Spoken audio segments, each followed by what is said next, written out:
네, 자, 이번 시간 기출문제 제 70회입니다. 네, 이론 시험부터 같이 한번 해볼게요.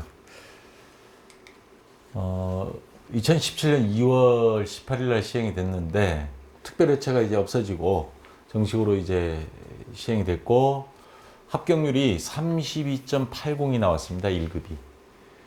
그 전에 한번 쭉 비교해 보니까, 제일 쉬운 때가 보니까 50%가 나왔었거든요.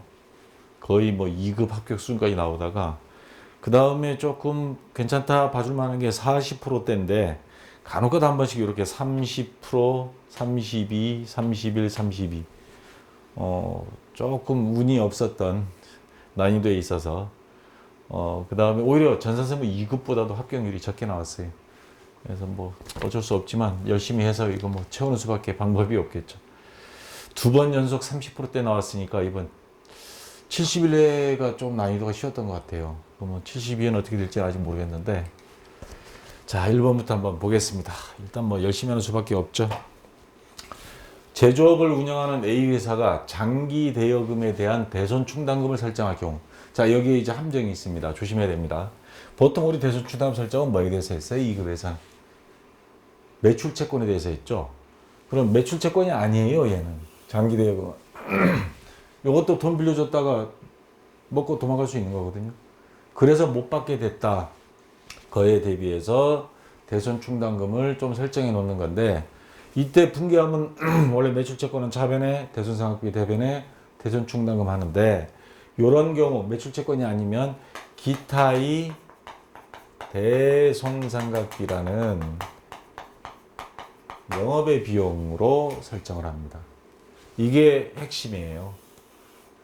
그러면 대손충당금을 설정할 경우 다음이 손익계산서 항목 중 변동되는 것, 매출원가, 매출총액, 영업이익 쭉 나왔습니다. 그러면 기타의 대손상업비는 영업 외의 비용이 들어갑니다. 그래서 쭉 가다 보면 매출액, 매출원가 빼고 매출총손익, 판매비와 관리비, 영업손익, 영업의 수익, 영업의 비용, 여기에 해당되거든요. 그럼 기타의 대손상업비는 여기에다가 기록을 합니다. 그러면 요 이전의 거는 영향을 안 미치고 요 다음에 영향을 미치겠죠. 그래서 매출원가, 매출총익, 영업이익 이거는 전혀 영향을 미치지 않습니다. 이게 이미 발생한 다음에 벌어지는 거니까. 그래서 영향을 미치는 건 법인세 비용 차감 전 순손익. 4번이 정답이 되겠죠.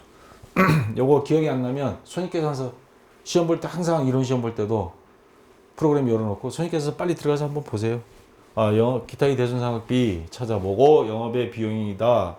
그러면 손익계산서 순서 쫙 거기 프로그램 메뉴 보다 보면 한눈에 알 수 있죠. 그래서 하나의 요령으로 말씀드린 거고요. 1번에 4번이 정답. 자, 이런 문제가 나와서 아마 난이도가 이런 문제 한 문제 나와버리면요. 2점이 그냥 훅 날아가 버리거든요. 자, 오늘 이 기말 재고 자산이 평가 또는 감모 손실, 그 다음에 저가법 이런 용어들이 쭉 나왔습니다. 그래서 적용하는 경우 그 내용으로 맞는 것, 재고 자산 평가 손실은 뭐 판매비와 관리비로 분류한다, 비유동 부채다, 영업의 수익, 해당 재고 자산을 차감하는 형식으로 기재한다.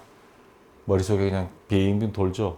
그리고 풀이 거기 나온 거 보면 정답지에 재고 자산 평가 손실은 매출원가에 가산하고 평가충당금 환입은 매출원가에서 차감한다. 재고자산은 이를 판매 수익을 인식한 기간의 매출원가로 인식한다. 재고자산이 시가가 장부금액 이하로 하락하여 어쩌고저쩌고 차감 계정 일반 기업회계 무슨 말인지 하나도 모르겠죠. 요거 오늘 이번 시간에 이 재고자산 평가에 대한 게 1년에 한두 번 정도로 꼭 나오더라고요. 그래서 완전히 분석을 하고 여러분들 이해를 한 다음에 이 말 갖고 설명하면 무슨 말인지 하나도 몰라요. 그래서 요거를 가지고 설명하겠습니다. 또 손익계산서예요. 자, 매출액이 있으면 매출원가가 있고 매출원가를 빼면 매출총이익이 나오죠. 매출원가는 어떻게 계산하느냐? 기초상품 재고액 플러스 단기 상품 순매입액 마이너스 기말 상품 재고액 이렇게 계산해서 구한 게 매출원가가 나오죠. 그러면 기초상품 재고액을 10원이라고 가정을 해보겠습니다. 단기 상품 매입액 80원. 그러면 요거 두 개는 더하고 마이너스 기말상품 재고액이 20원이라고 가정을 해볼게요. 이거는 빼줘. 그러면 매출원가, 요 매출원가는 얼마가 나와요? 두 개 더해서 90원에 20원을 빼주면 자 110원이 되는 거죠. 아니, 뭔 소리 하는 거예요? 80원, 90원에 20원 빼면 70원이네요. 나는 이상하게 더하기 빼기를 잘 못해요. 자, 70원이 매출원가가 이렇게 나오는 게 원래 정상인데 여기에 뭐가 생기냐면 재고자산 평가손실, 재고자산 감모손실 이런 게 나왔을 경우에 자, 감모손실 먼저 설명할게요. 재고자산 감모손실이란 게 뭐예요? 관리를 잘못해서 재고자산이 무게가 줄어들었거나 또는 파손이 났거나 특히 액체인 경우에는 증발해 버렸거나 그런 경우가 있겠죠. 그래서 요거는 감모 손실은 마르고 닳아서 또는 없어지는 거나 불량품이 나오거나 그런 경우입니다. 감모 손실은 크게 두 가지로 나옵니다. 정상적 감모 손실, 비정상적. 정상적 감모 손실은 항상 그 정도는 있어 하는 경우입니다. 제주도에서 감귤 창고에 보관해 둡니다. 근데 증발해 버리거든요. 무게가 달하는. 그건 뭐 어쩔 수가 없잖아요. 그런 경우 대부분이 정상적입니다. 근데 비정상적인 건 뭐냐? 창고 습도를 잘못 관리해 가지고 다 썩어 버렸다. 그거는 뭐가 잘리는 거죠, 뭐. 이런 경우는 비정상적입니다. 공장에서도 마찬가지. 그러니까 정상적으로 발생한 거는 보통 그 판매비와 관리비라든 이런 비용으로 처리합니다. 자, 근데 비정상적인 경우에는 이거는 정상적으로 볼 수가 없는 거기 때문에 바로 이 매출원가에 뭐 더하거나 빼거나 뭐 이런 말이 나오는 거예요. 자, 재고자산 감모 손실은 그렇게 이야기하고 이제 오늘의 핵심은 재고자산 평가 손실입니다. 평가 손실은 뭐냐? 12월 31일 날 우리가 재료를 쌓아놓고 재고가 딱 있어요. 재고가 있는데 이게 현재 시세로 딱 보니까 12월 31일 되니까 대부분은 올라가는데 떨어진 거예요. 대표적인 경우가 요즘 달걀. 달걀이 귀해가지고 요즘 뭐 AI 때문에 왕창 사놨는데 미국산이 들어오면서 이게 가격이 떨어져 버렸어요. 12월 30일 기준으로 보니까 우리가 그냥 평가 손실이 많이 발생했습니다. 자, 평가 손실은 정상적이냐 비정상적이냐 따질까요? 안 따질까요? 평가라고 하는 건 우리가 구입할 때 가격하고 현재 결산일 현재 기준 가격하고 비교했을 때 시가가 떨어진 걸 말하는 거예요. 이거는 비정상적이 있을 수 없죠. 이건 뭐 사람의 인력으로 어떻게 할 수가 없는 거잖아요. 우리 회사 입장에서는. 그래서 평가 손실은 전부 다 정상적입니다. 그리고 저가법이란 건 뭐냐? 우리가 구입할 때 금액하고 지금 현재 결산 시에 시가하고 비교했더니 지금 이게 싸다, 저가다.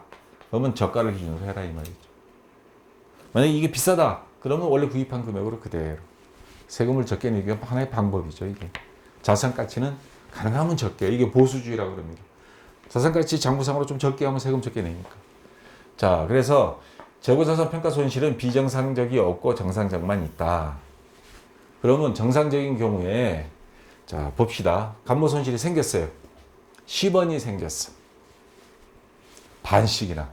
요 평가 손실 정상적인 거.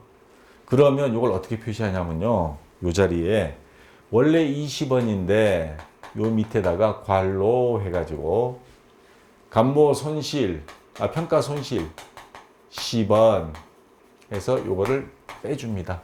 빼주면 현재 재고자산은 얼마? 10원으로.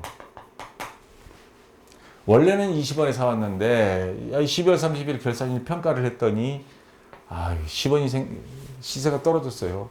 계란값이. 그래서 현재 가치는 이 재고자산은 10원밖에 안 된다. 그러면 이거 다시 계산하면 매출원가 어떻게 될까요? 기초 10원, 매입액 80원, 마이너스 기말상품재고액이 20원이 아닌 요거 빼버리니까 10원. 그러면 얼마예요? 80원이 되는 거죠. 매출원가가 어떻게 됐어요? 70원에서 80원으로 매출원가는 10원 올랐습니다. 매출원가에 더해진 겁니다. 자, 그러면 이제 만약 그러다가 다음 해에 가서 이게 올랐어요. 또 1월 달에. 달걀값이 최근에 또 오른다 그러더라고요. 그러면 손실이 다 만회가 됐어요. 그럼 그때 이거 지워버립니다. 지워서 다시 원위치. 매출원가 오른 거 매출원가 다시 70원으로 원상복구. 이런 식으로 재고자산 평가 손실을 원래 기말상품 적용 그대로 둡니다. 둔 상태에서 이렇게. 그러다가 이번엔 더 올랐어요. 손실이 아니고 플러스 10원. 그건 안 적습니다. 그냥 20원까지만 원위치까지만 적고 그 이상 추가 이익은 안 적습니다. 보수주의 때문에 그렇습니다. 자, 지금 설명한 게 앞에 이런 설명입니다. 자, 하나씩 볼까요? 재고자산 평가 손실은 매출원가에 가산하고 평가 손실 아까 10원 매출원가에 가산하고 그 말만 들으면 무슨 말인지 이해가 안 되는데 요 손실 10원 여기다 적어서 재고자산을 20원에서 10원으로 축소를 하다 보니까 기초재고액 플러스 순매입액 마이너스 기말상품 재고액 딱 했더니 매출원가가 10원이 올라가요. 매출원가에 가산하고 더하고 요 10원이 여기에 결국에 더해진 효과가 나오는 이게 그 말입니다. 거기 답 있는데 해설 보세요. 그 다음에 재고자산 평가 충당금 환입은 매출원가에서 차감한다. 요거 평가 손실이 있다가 이거 평가 손실을 평가 충당금이라고 적어놔요. 왜냐면 이 시세는 항상 오르락내리락 하니까 평가 손실을 평가 충당금이라 해서 여기다 적어놨다가 나중에 이게 원상복구 됐어요. 그럼 지워버려요. 평가 충당금 환입해서 이게 없애버립니다. 그러면 매출원가 다시 원위치. 매출원가에서 차감한다라는 말이 바로 요 말이에요. 이제 이해가 되시죠? 자, 그 다음 그 밑에 재고자산은 이를 판매 수익을 인식한 기간을 매출원가로 인식한다. 재고자산이 시가가 장부금액 이하로 하락하여 발생한 평가손실 요 10원 재고자산이 차감 계정으로 표시하고 요 재고자산 기말상품 재고액 20원에서 마이너스 10원 손실 10원 물론 이름은 재고자산 평가 충당금이란 말을 씁니다. 충당금 이렇게 해서 10원 차감 계정 매출원가에 가산한다. 요거 적는 바람에 요게 조정이 되면서 매출원가가 10원 올랐다. 이 말이죠. 자, 그래서 이게 일반 기업회계 기준 제7조 20항에 있는 거고 시가는 매 회계 기간 말에 추정한다. 저가법 시가하고 사온 금액하고 차이가 있을 때는 싼 거 기준 표시하고 저가법이 적용에 따른 평가 손실을 초래했던 상황이 해소되어 새로운 시가가 장부 금액보다 다시 상승한 경우에는 이거보다도 10원 떨어진 게 회복되고 장부 금액 원래 20원보다 더 상승한 경우 최초의 장부 금액을 초과하지 않는 범위 내에서 평가 손실을 환입한다. 10원만 환입하고 이보다 더 올랐다. 그거는 적지 않는다 이 말입니다. 재고자산 평가 손실 환입은 매출원가에서 차감한다. 80원 적었다가 환입되면 다시 원위치 된다 이 말이죠. 자, 아까는 읽어도 무슨 말인지 하나도 몰랐는데 지금 제가 예를 들어서 설명을 쫙 하고 나면 매출원가에 더해진다. 70원이 나왔던 매출원가 80원 되고 그 다음 평가 손실, 평가 충당금이 환입됐다 하면 다시 차감한다 하는 게 80원에서 다시 70원으로 원위치 되고 이런 걸 말하는 겁니다. 자, 이런 식으로 해서 여러분들이 표시된다는 거, 이 개념 설명을 알아두면 되겠고요. 그래서 문제풀이 들어가면 자, 1번 재고자산 평가 손실은 판매비와 관리비로 분류한다? 아니죠. 평가 충당금으로 해서 차감 계정으로 평가 계정으로 한다 그랬죠. 그 매출채권 밑에 대손 충당금 있고 뭐 감가상각 누계액이 있듯이 감가상각 누계액 같은 그런 역할입니다. 틀린 거고요. 재고자산 평가 충당금 비유동 부채로 분류한다? 아닙니다. 이것도 재고자산 평가 충당금 환입은 영업외 수익 매출원가 차감 항목으로 표시하고 재고자산 평가 충당금은 해당 재고자산에서 차감하는 형식으로 기재한다.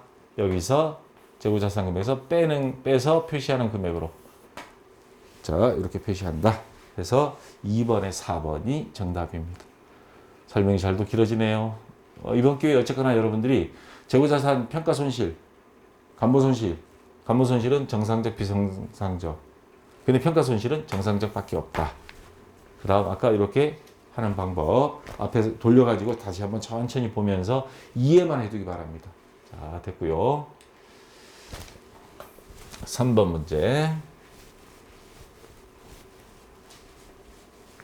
발생 기준에 따른 재무제표 작성 시 발생과 이연이 개념을 사용하여 뭐요? 수익, 비용, 이연 및 예상, 선급, 선수, 미지급, 미수 들어가는 거죠. 선급 비용이 미수 수익이냐 하는 거. 기말에 결산하게 되는데 이와 관련된 개정 과목으로 맞는 것, 선수, 선급.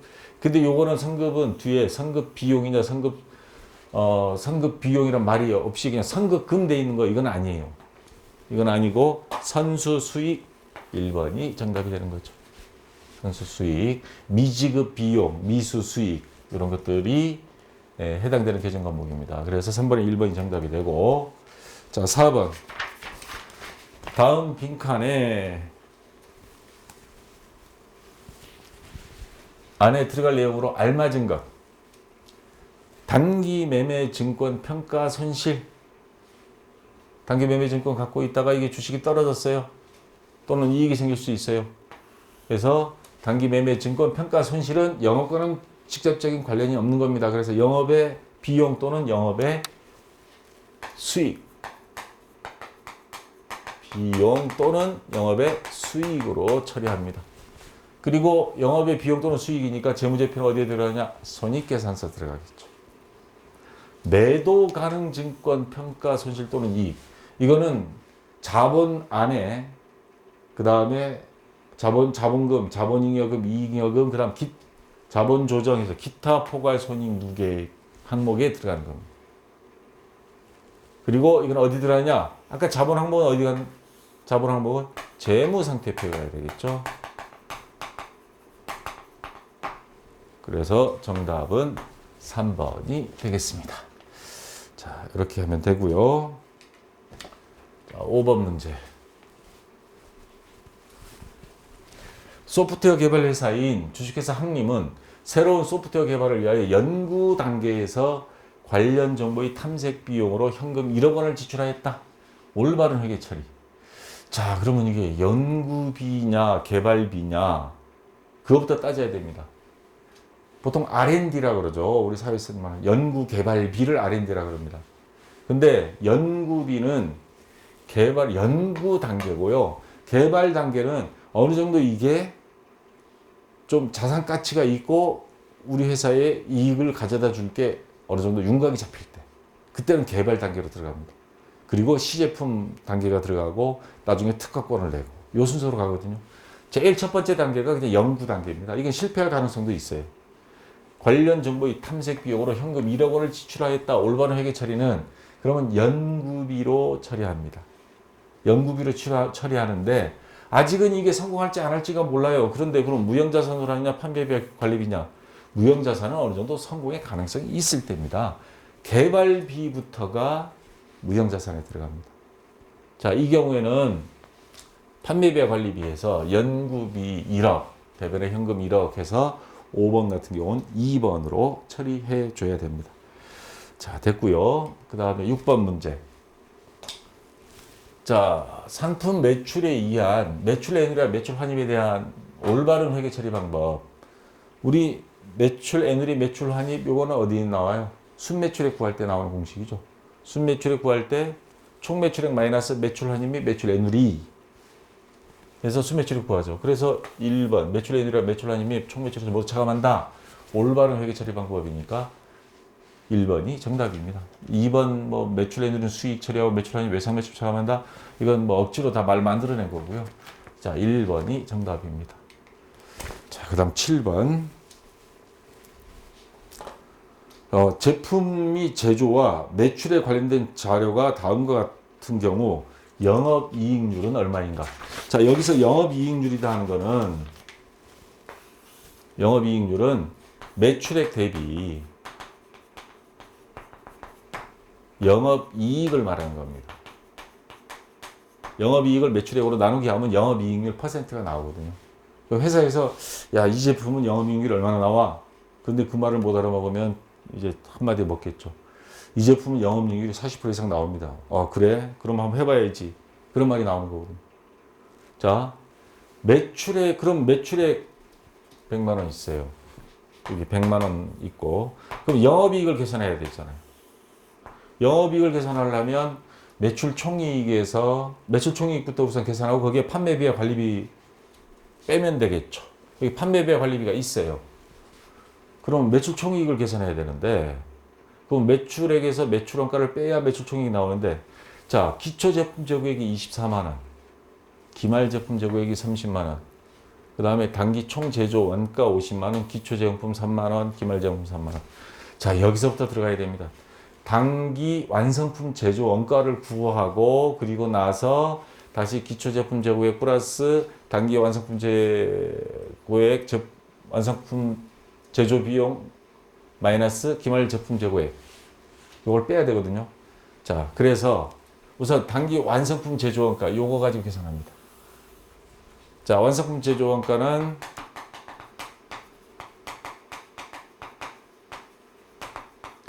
단기 기초 제품품 3만 원 플러스 단기 총 제조 원가 또는 단기 총 제조 비용이라고 그러죠. 두 개 더하고 기말 제품품 3만 원을 빼. 그러면 요거 두 개 빼면은 뭐 청산적으로 50만 원 나옵니다. 완성품 제조 원가가 50만 원이에요. 그러면 기초 제품 재고액 24만 원 플러스 완성품 제조 원가 얘로 와야죠. 마이너스 기말 제품 재고액 30만 원. 그러면 이게 매출 원가가 나오는 겁니다. 단기 제품 매출 원가. 24만 원에 50만 원 더하고요. 마이너스 30만 원. 그럼 얼마가 나오죠? 44만 원이 46만 원 나오나요? 네. 맞나? 24만 원. 74만 원. 네.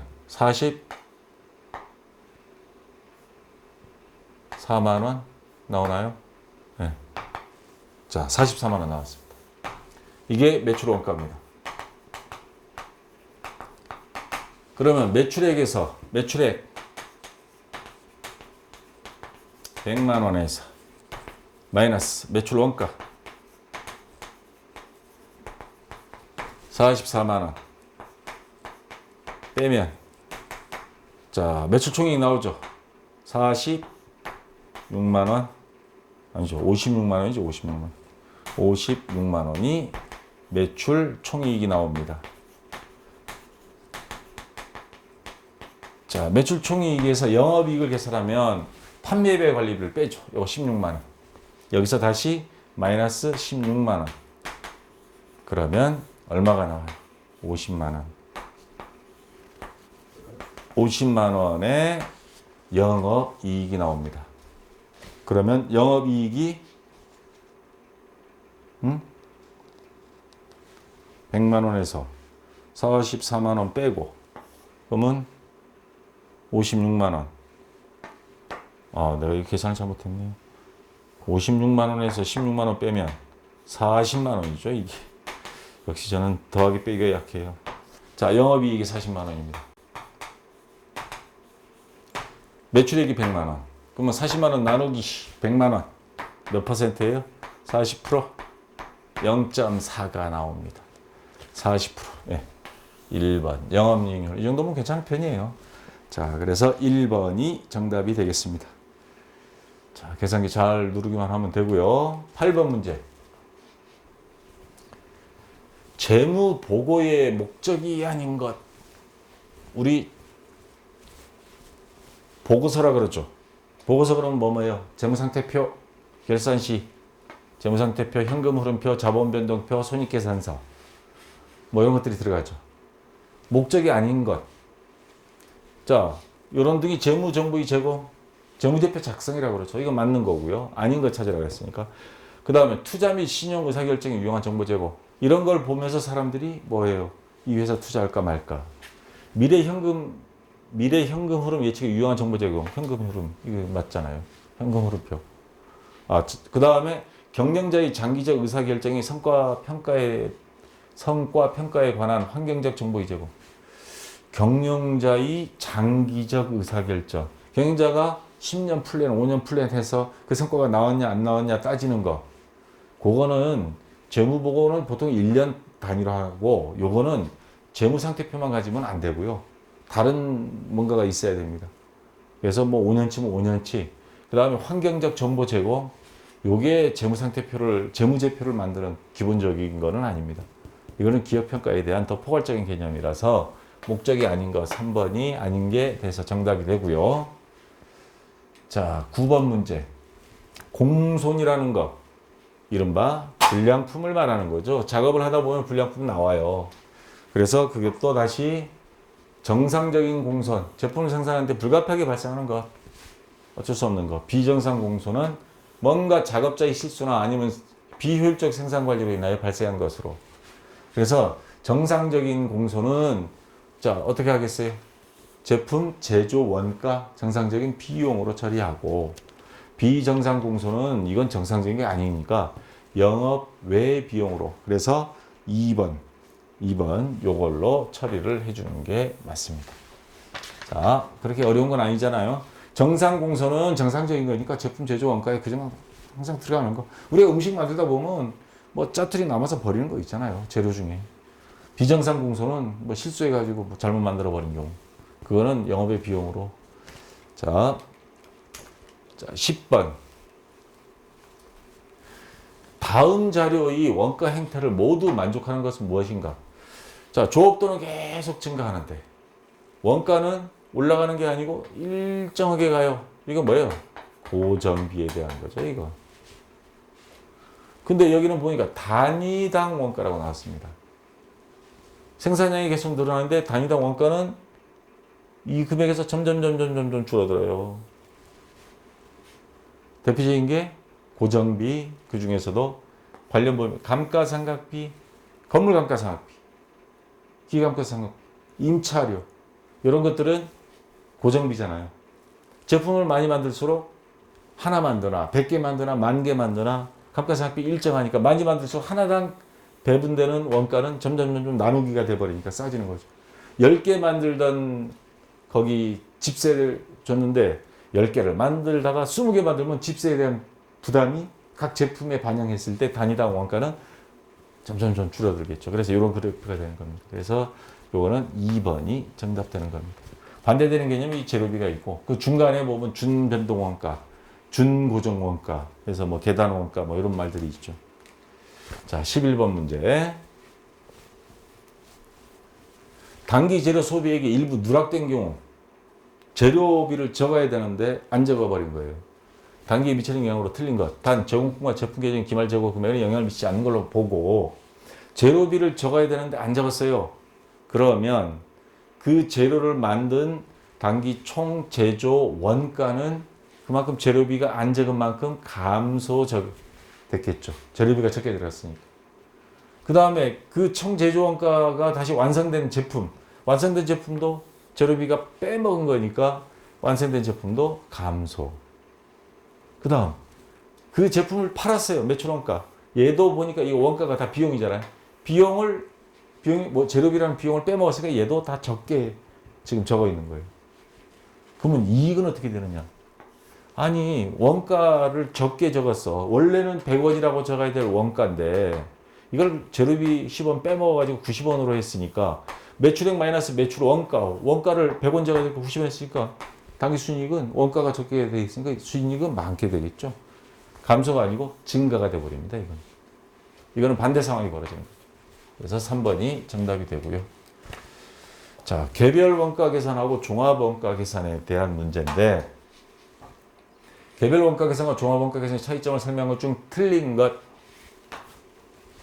개별 원가 계산은 다품종, 소량 주문 생산, 항공기, 선박, 건물 이런 것들. 종합 원가 계산은 밀가루, 대량 생산하는 사탕, 아이스크림, 유사 제품을 대량 생산 업종에 적합하다. 맞죠?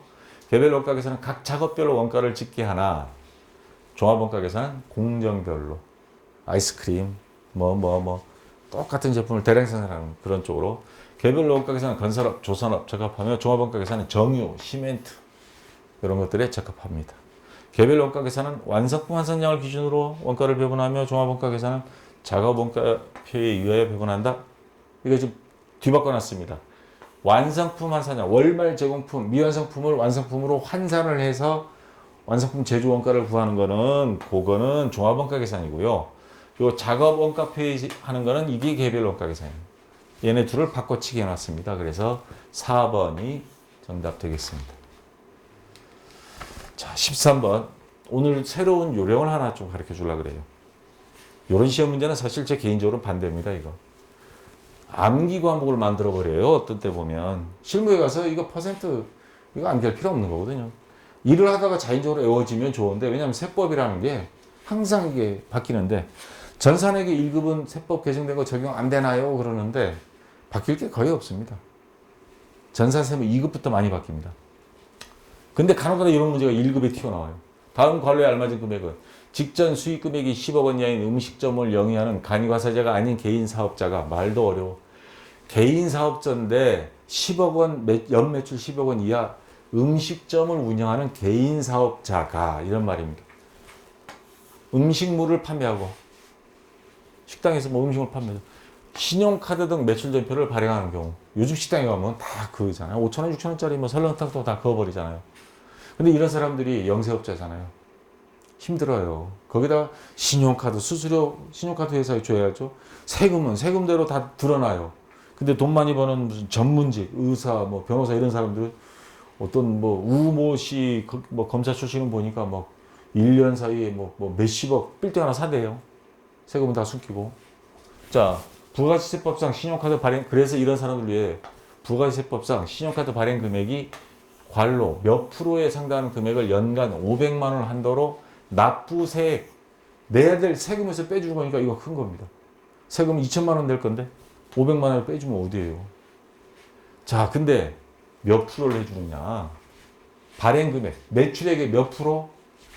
그러니까 뭐 1%, 1.3%, 1.6%, 2.6% 이렇게 나왔는데 이걸 어떻게 해요? 이런 거 요령 하나 가르쳐 드릴게요. 우리 프로그램 지금 우리 다 회계 관리해서 여기서 다 하고 있잖아요. 그 옆에 부가가치는 뭐 거의 안 들어갑니다. 1급, 전산회계 1급 예산. 2급부터 들어가죠. 이걸 클릭하세요. 클릭하면 여기 부가가치세 원이라고 있거든요. 그 다음 부가가치세 신고서. 아, 이거 내가 왜 여기다 했나? 여기다 내려와요. 부가가치세 신고서 이걸 클릭하세요.